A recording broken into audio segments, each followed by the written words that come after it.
Hey guys, what's up? It's Daz here, coming to you to give you a recap of what happened during the North American Fall Open Regional last weekend.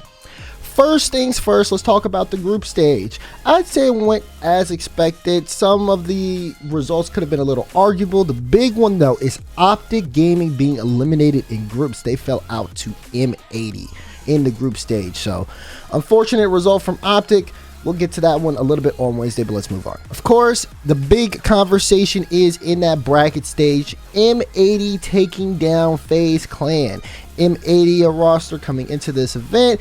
Not necessarily, I don't know if people really predicted them to come out of groups or not, but that being said, they made a statement. They survived in that group stage. Like I said, Optic Gaming got eliminated, and they ended up taking in that first round matchup against FaZe Clan, and they showed up and dominated against this FaZe roster.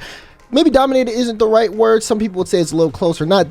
Regardless, Roldiz has some explaining to do. So we'll see him on Wednesday on First Touch to maybe hopefully have some words to say about FaZe's poor performance. Moving on, another team with a really solid performance is Dignitas. Dignitas ending up taking down not only version 1 but Space Station Gaming in that bracket stage. Dignitas did okay in groups. They didn't get eliminated. They ended up beating out Koi in that group stage, but of course they went on to the bracket and they elevated. We're going to talk on First Touch about Evo and his addition to the roster, as well as if this Dignitas performance can be replicated. So make sure to tune in then.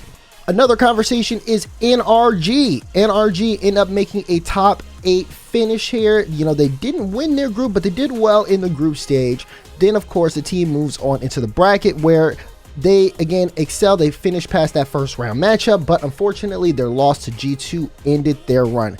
Is NRG back? That's the big question. Of course, we'll talk more about it on Wednesday. Another team that is really starting to open eyes around in the scene is the Complexity roster. Complexity, not only did they win Group A, which Gen G was in, they ended up completely dominating that upper side of the bracket, did not lose at all, and looked to see if they could potentially take the tournament. They made it all the way to the grand finals, but they were stopped by Gen G. Which, of course, brings me to Gen G. Gen G end up taking down Furia, G2, and Complexity to win the regional. Now, keep in mind, this is 5 grand finals for Gen G Mobile 1. Gen G has won and been in the grand finals, of every regional event.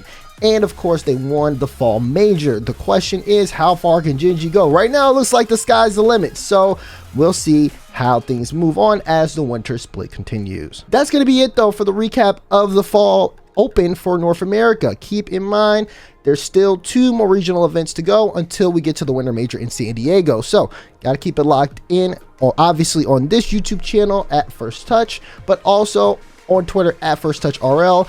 And of course, on Wednesdays at 10 a.m. Pacific time on twitch.tv/Rocket League for more updates and conversations. That being said, that's it for us here. I'm Daz signing off. 1, 2, toodaloo. We'll see you next time.